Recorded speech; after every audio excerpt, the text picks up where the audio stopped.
Hello. It feels really good to be here. My question is, so what I've slowly but almost immediately realized is that I am actually a creative genius, is Yes, what you I are. am. Yes, you And are. what I would like to know today is how can, in my work and in my family, teach children how they're creating their own life. As a parent, we want our children to have the best life, but really, we're ultimately not in charge, they are. So how can we teach children the principles of law of attraction and allowing? Well, the thing that you want to focus upon is remember that they came forth from source and that they have inner beings that are very close to them. And if you would just concentrate on nurturing that connection.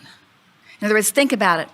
Think about a child that's about to spill milk or about to fall in the pond or about to do something that you know they're not going to like and you're not going to like it either.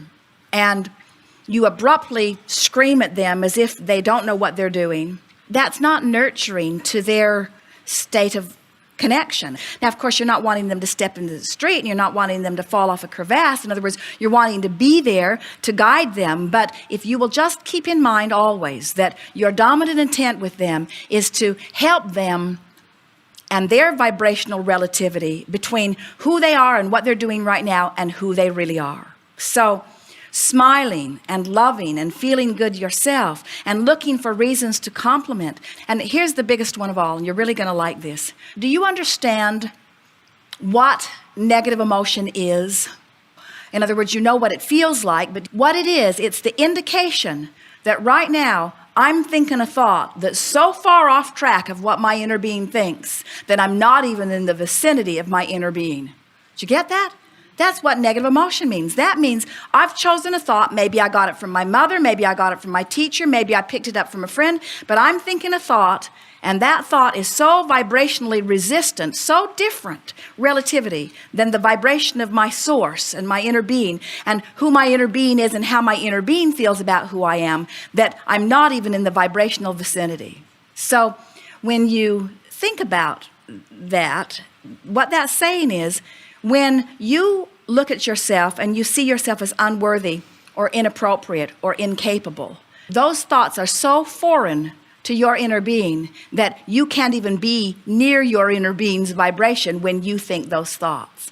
So here's the point that we're taking this long way around to get to because it's such an important thing. When you are interacting with children and you see them do something that you don't want them to do and you shine a spotlight on it, you've done something their own inner being would never, ever, ever, ever, ever, ever do. You're accentuating their departure from who they really are and insisting that they accentuate it too.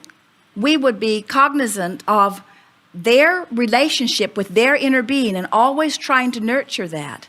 Then we would be looking for things that make them feel good and we'd be watching for behavior that is behavior of connection, and we would reinforce that, we would restate that, we would compliment that, and we would give that our undivided attention. And the other stuff, we'd treat them just like their inner being does. We would turn the other cheek.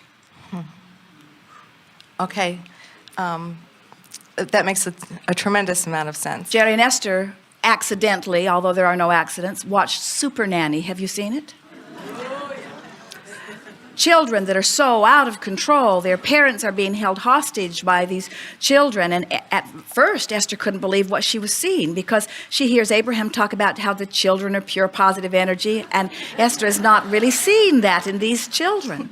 And then Super Nanny enters the scene and lays down some guidelines and has a naughty zone where they go. But what Super Nanny does is she believes in their ability to have a nice family, and she lines up her energy with that, and she believes in her techniques. And so she's very persuasive. In other words, she is able to get them to align with that. And so in a very short period of time, children who have been utterly unruly and impossible seeming to live with come round to being happier, feeling better, certainly being nicer to be around. And so then Jerry and Esther are feeling a little uneasy about all of this. And so they want our opinion. Abraham, what's going on here? And Jerry's question to us, in what ways does what you teach align, and in what ways does it not? And we said it aligns in the sense that if you are clear about what you want and you are in alignment about what you want, you are able to convey that in a way that these children who want to please then can easily follow.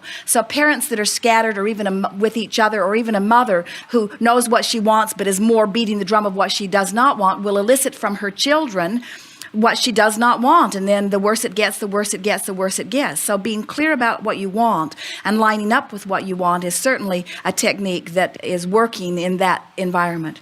But then we said, when you offer negative consequences, in other words, this bad behavior is going to net you these bad consequences, and you make the consequences proportionate to what they have done wrong, but uncomfortable enough that they don't want to experience that, you can evoke for yourself some measure of control. But you have not taught your children anything about self-guidance. You've only taught them to fear the consequences that you have the power to offer to them. And you see how it works with your laws, with your enforcement. In other words, that just does not work. It's only the self-guiding from the inside that ever works, you see. And so we would not have a naughty zone. We would not be punishing them. We would not take their toys away for things that they have done wrong. We would be looking for evidence of alignment. We would work for it for ourselves. We would demonstrate it every chance we get. We would compliment them when they see it. We would talk to them about their connection. It doesn't matter how little they are. We'd let them know that they have guidance that comes forth from within. We would encourage them to learn to trust that. We would honor it, whatever they decide to do. We would never contradict what they think that they've received guidance about. We would set a clear and powerful example, and we would expect them to live happily ever after. So if a child is naughty, Meaning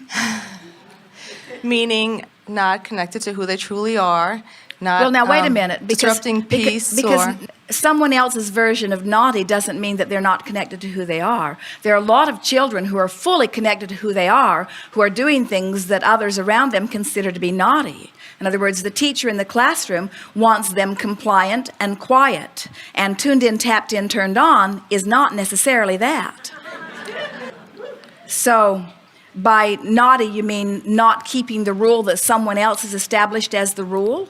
That's tricky. that is tricky. A child who disrespects another child, or harms another All right, child. so give us an example of something that happens often, or that happened, and when it happened it was big, and we'll show you what we would do. Okay, a sibling becomes frustrated and strikes his sibling. All right, so the most important thing that you've said here is becomes frustrated. Now, what does that mean? That means that this child had a desire for something that in that moment he was not a vibrational match to. In other words, he really wanted something that the situation made him feel he could not achieve. And do you know anyone who feels good when they think they can't have something that they want? In other words, down there in those negative emotions, every single time is a feeling of disempowerment. So if another child is bigger, or another child has mommy on his side, and so mommy always gives him what he wants, and this one, in other words, there are lots of different dynamics. But so you said the key word when you said, my child is frustrated. And so that's the thing that, as you think about what we've been talking here about these two concurrent journeys. So you see your child pitching a fit, he's acting inappropriately by your standards, maybe even he's clobbered his little brother or big brother over the head with something. That's what's happening. But in the emotional journey, he's feeling frustration. And so in answer to your first question still further, as his mother or mentor or teacher or soother, you're wanting to help soothe that frustration. What happens is when you're right in the middle of the action stuff, it feels like you have to do something with action. But doing something with action doesn't do anything about the vibration that will produce another action and another action and another action and another action.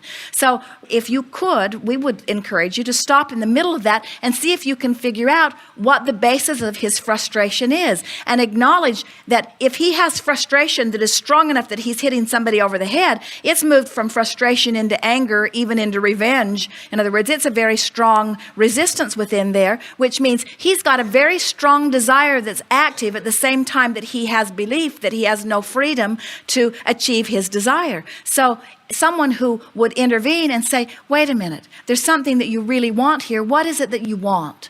Just turning and simply saying, what is it that you want? And most likely would say, I want him to stop doing that.